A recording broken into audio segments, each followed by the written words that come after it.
Tahun baru selalu identik dengan resolusi dan target pencapaian baru. Banyak orang membuat resolusi namun terkadang tak semua bisa terwujud. Lalu bagaimana cara menyusun resolusi agar bisa diwujudkan di tahun berikutnya?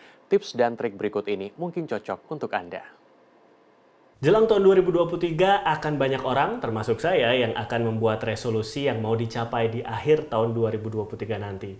Tapi banyak orang yang mungkin bingung gimana cara bikin resolusi dan juga bisa terwujud di akhir tahun. Untuk itu, sudah ada bersama saya seorang trainer dan juga learning director di Kota Bandung yang sangat terkenal, ada Kang Afif. Apa kabar Kang Afif? Alhamdulillah sehat Kang Angga. Alhamdulillah. Nah, boleh dikasih tips dan trik nih nggak buat kita ya untuk membuat resolusi dan juga bisa diwujudkan di akhir tahun? Oke, jadi banyak di antara kita semua yang pengen resolusinya terwujud gitu ya.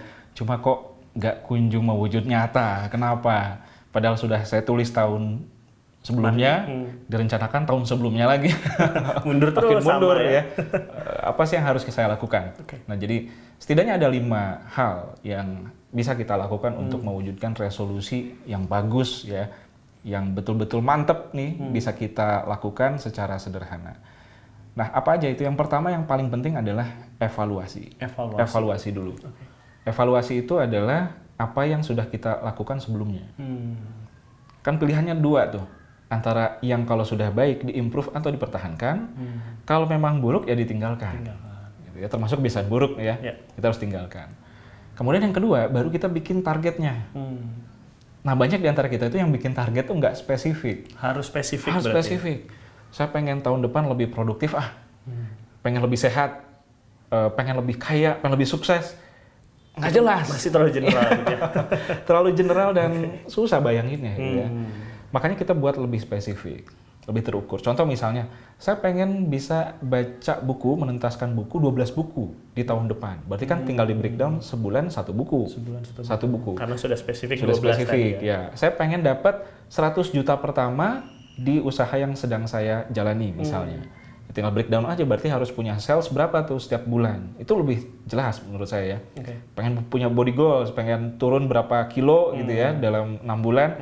Ya tinggal di breakdown aja saya harus melakukan apa setiap bulannya. Itu lebih mantap. Jadi targetnya spesifik. Targetnya spesifik. Yang ketiga, ini nggak kalah penting yang ketiga. Ketika kita sudah buat target, buatlah rencana aksi. Nah, Bedanya apa nih? Bedanya ibaratnya kalau kita main bola, ini target kan punya gol nih, gawang ya. Gawang. Rencana aksi kita punya strateginya. Strategi untuk ngegolin tadi. Ngegolin tadi. Kan banyak cara ya. Banyak cara. Tapi yang paling sesuai dengan kita apa sih ya? Kita harus tuliskan. Kita harus rencanakan apa rencana aksi kita. Oke, mungkin kita harus bikin penjualan pertama dulu, kita harus promosi kemana dulu dan lain sebagainya. Kan itu rencana aksi yang harus kita lakukan tuh. Jelas setiap bulannya. Setelah ada rencana aksi, nah ini yang keempat, ini yang biasanya orang sering lupa. Yaitu adalah partner berjuang. Partner berjuang. Buat menyemangati ya. Nah, itu dia.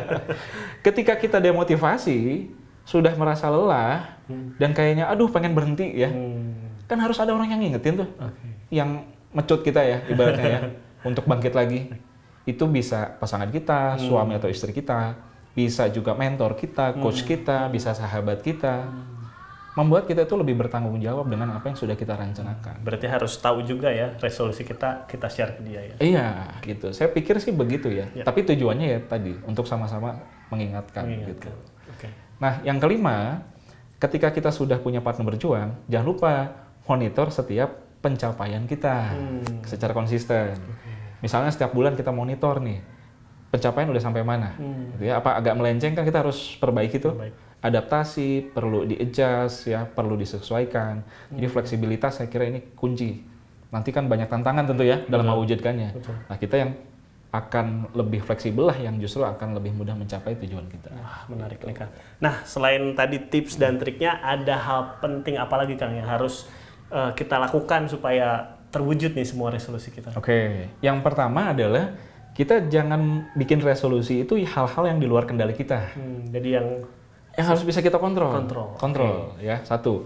Yang kedua, please banget ketika kita sudah bikin resolusi, kita pelajari dong apa yang belum kita kuasai untuk mencapai tujuan itu.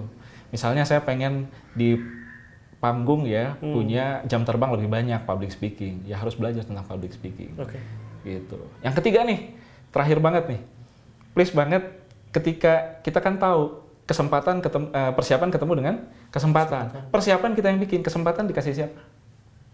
Dikasih yang di atas. Dikasih Tuhan kita. So, berdoalah semaksimal mungkin untuk mewujudkan usaha kita, resolusi kita. Terima kasih banyak Kang Afif. Jadi itu upaya supaya kita bisa mendapatkan ataupun bikin resolusi dan akhirnya bisa terwujud. Angga Putra, Kak Vijati, Bandung, Jawa Barat. Terima kasih Kang. Sama-sama.